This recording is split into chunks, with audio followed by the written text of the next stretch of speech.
mitigasi bencana kecelakaan transportasi darat. Sebelumnya ini bapak-bapak pernah nggak kayak menerima penyuluhan terkait dengan topik yang saya sebutkan tadi? Mungkin belum pernah. Belum pernah.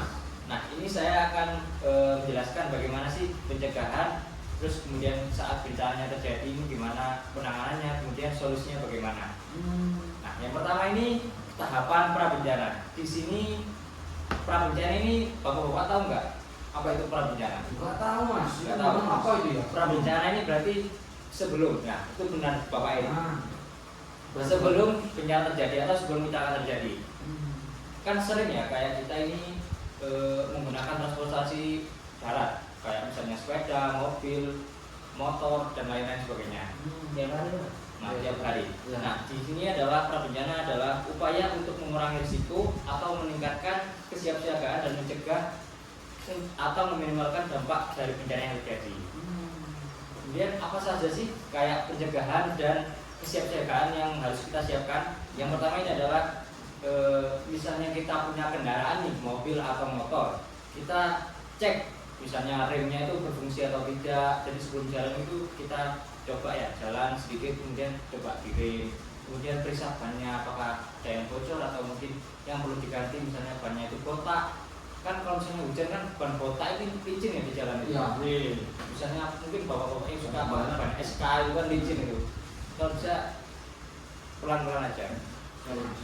Kemudian mesinnya juga jangan lupa dicek agar di jalan ini tidak mungkin macet atau apa, dan juga misalnya orang itu nggak tahu kan ya tiba-tiba mati diseruput dari belakang nggak tahu, jadi diperiksa selalu. Kemudian untuk yang menggunakan roda 2 ini jangan lupa selalu menggunakan helm. Kenapa menggunakan helm Pak? Ya karena misalnya amit ya kecelakaan beruak gitu ya. Nah, kan nggak tahu ya kepala kita ini kebentur aspal atau kebentur apa mobil itu. Jadi biar terjadi gagal otak gitu. Kemudian yang pakai mobil jangan lupa pakai sabuk pengaman. Nah, kenapa harus pakai sabuk pengaman? Misalnya ya tadi ya kecelakaan berat lagi gitu. Itu kan misalnya kalau kecelakaan kan ini ya. Nabrak, bisa natap dashboard mobil. Nah, kalau bisa pakai sabuk pengaman agar posisi kita ini tetap di kemudi. Ini mungkin ada posternya, mungkin bisa sambil dibaca sambil saya menjelaskannya. Ini bisa dituliskan sana ya. Ini mas. Ini bapak. Monggo Pak ini temuan. Nah, itu kan tadi tahapan prabencana ya. Kemudian saat bencana terjadi atau mungkin saat kecelakaan terjadi, apa saja sih yang harus kita lakukan? Nah, itu belum tahu. Nah, itu yang pertama, jangan panik, jangan sibuk kayak merekam ini, wah ada kecelakaan atau apa misalnya yang viral itu. Nah, itu jangan ya. Kenapa mas? Ya, soalnya kan ini terjadi kecelakaan ya. Kalau misalnya kita panik, ini semuanya kan nggak tertata. Jadi alur lintas ini nggak lancar, kemudian terjadinya macet dan lain sebagainya. Jadi kita jangan panik, terus kemudian tangani dengan tenang sambil memikirkan apa yang harus kita lakukan ke depannya. Kemudian selanjutnya amankan diri dan juga korban atau penumpang lain-lainnya. Jadi misalnya kita di jalan ya, kita harus atur lalu lintas misalnya 2 arah, jadi bergantian dari yang sebelah kanan kemudian yang sebelah kiri, jadi diatur secara bergantian. Kemudian misalnya kita menggunakan mobil nih, di depan kita ini ada kecelakaan, jangan lupa nyalakan lampu hazard agar yang belakang tahu. Ini nggak ngomong-ngomong kan biasanya orang pegel ya atau emosi kalau nggak jalan-jalan depan ini ada apa itu. Jadi kita nyalakan hazard. Nah, setelah itu misalnya kita bukan penolong atau nggak tahu cara menolong korban, kita langsung hubungi pihak terkait.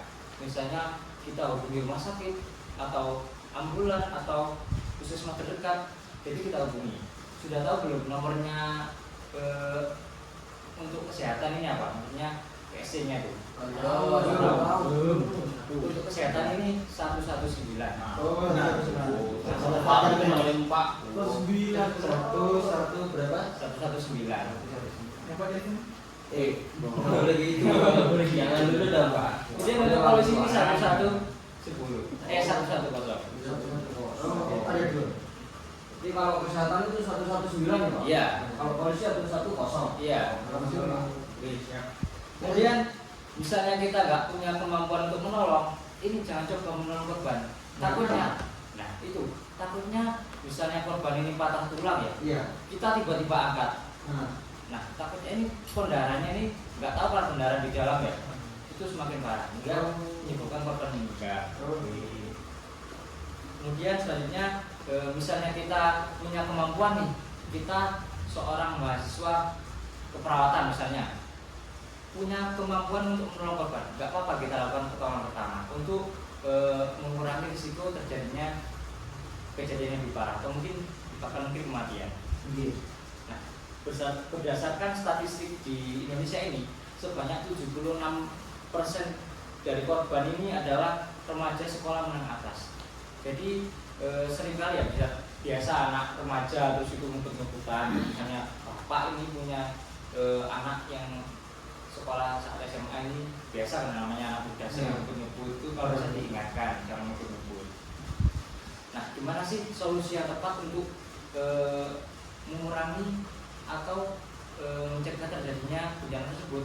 Yang pertama, ketika kita berkendara jangan melebihi batas kecepatan normal, atau ya jangan pelan-pelan banget lah, minimal 60 dan maksimal kalau di tol itu 100 km/jam.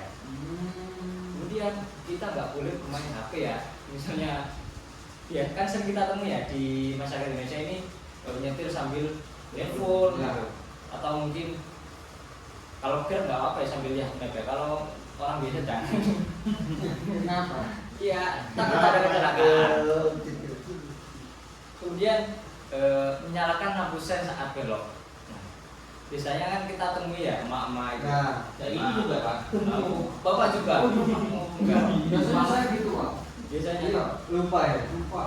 Tapi pun orangnya. Wah, itu jangan. Selalu hati-hati Pak. Kalau mau belok itu ingat-ingat lampu sen.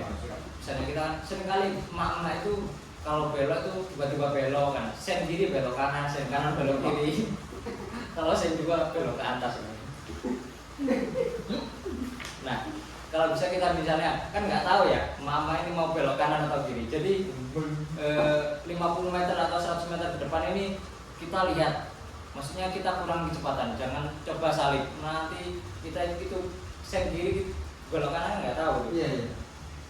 Kemudian selalu memakai helm yang tadi saya sampaikan. Kemudian jangan menyetir ketika bapak-bapak ini sedang dalam pengaruh minuman beralkohol. Kalau bisa jangan ya, nggak baik untuk kesehatan. Kemudian selanjutnya adalah jaga jarak aman antara pengendara.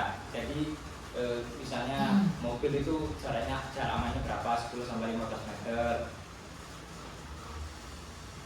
Nah, kemudian ini adalah pasca bencana atau kejadian setelah bencana ini apa saja sih yang harus dilakukan? Pertama, laporkan kronologi kejadian ke pihak berwenang. Misalnya kita tadi ambil dokumentasi ya untuk laporan ke pihak berwajib sebagai saksi. Jadi kita laporkan kejadian yang terjadi itu bagaimana misalnya kita jadi saksi. Awal mulanya itu Kronologinya. Nah, kronologinya. Benar.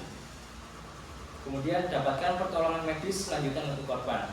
Seperti yang kita telepon tadi ya, dari 119 ambulan itu kita jelaskan kembali apa saja yang sudah kita lakukan. Misalnya kita berikan pertolongan pertama ya sampaikan saja.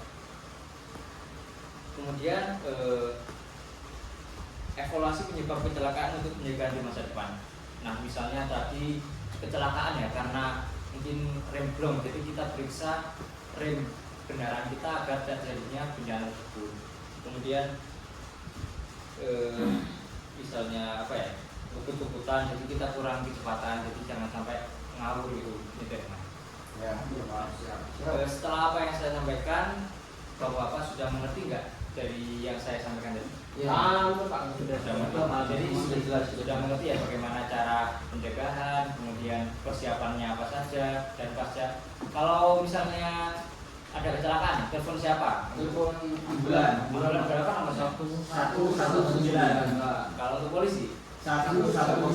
Nah, benar sekali.